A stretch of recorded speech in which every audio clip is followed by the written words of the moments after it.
I'd like to ask you about Libya. A lot of people have been calling it a humanitarian act, and I was wondering, to what extent do you agree that the U.S. military action in Libya is a humanitarian act? Well, I probably am not in a position to directly answer that, but I can say this about it. When we first got involved in Libya, I was still the commander of AFRICOM, and we were clearly doing humanitarian activities. We were repatriating affected, innocent civilians. We were providing a level of relief.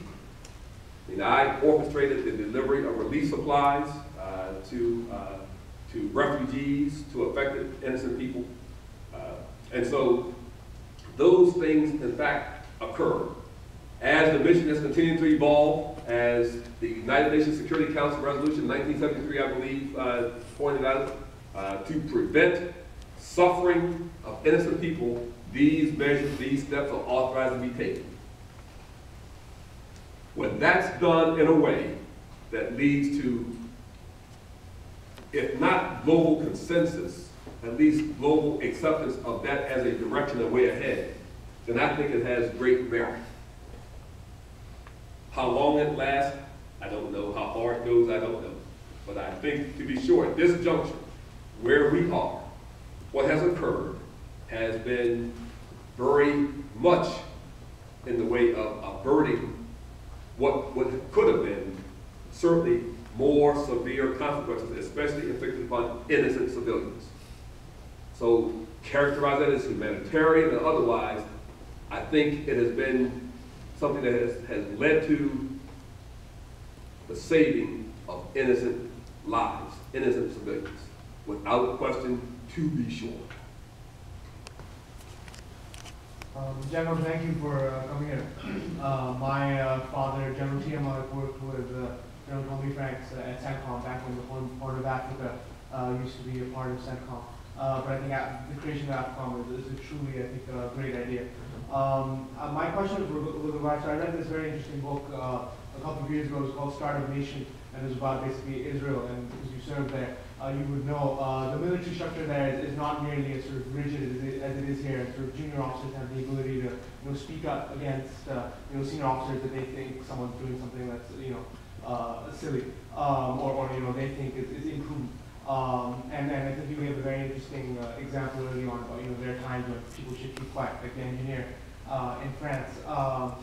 But how do you sort of balance saying the right thing, but also keeping your head or your job? And and I think given that this conference, the West Point Security Conference, is all about the bureaucratic superstructure, and within that sort of finding your voice, but also balancing, it's a very tight open balance in a bureaucracy. And I know in West Point, I think William Dershowitz, the professor, came a few years ago, and he talked about that as well in his speech. So I think your commentary on that. Yeah, thanks a lot, and a great question, and my regards to your dad as well. That's a great relationship we've had, and we certainly value it. I have never, ever been in a position where what I thought was important, I've not been able to say to those for whom I work. Never. The difference is how I say it. And the fact is that, as one who was taken an oath to support the Constitution of the United States of America, and to do it in a way that my allegiance is to those who our people have elected and duly set constitutionally mandated democratic processes, I'm loyal to that. So it is not that these things aren't said, but I have chosen to say them in a way that is out of the public eye. And then once a decision is made, and for me the criteria is simple. It's not a matter of whether I agree or not. If I don't agree, then I vote with my feet, I walk away. But it's a matter of something being illegal, immoral, or unethical. If those lines aren't crossed, the fact that I don't agree is that's not what this profession is about. For me, this is not what this service ethic is about. And so in our case, in my case, never has an occasion risen where something that I felt was not expressed, where I was afraid, or where it wasn't received. Now, always listened to? No. I mean, as a young guy growing up, I told my mom that a whole lot of things I didn't agree with. You know, the good news is they listened a lot, but you know, now go sit in the corner. But so it's not that, and that's kind of the point that I make here with this seminar. Listen. May not agree with everything, but it certainly informs your perspective that they ultimately inform, change, alter the decision. And if it's something that's relevant, then hopefully it does it in a way that leads to a better outcome, a better solution set.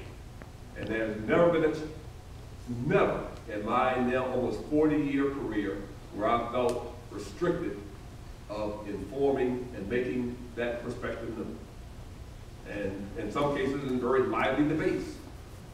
And didn't hurt. Now,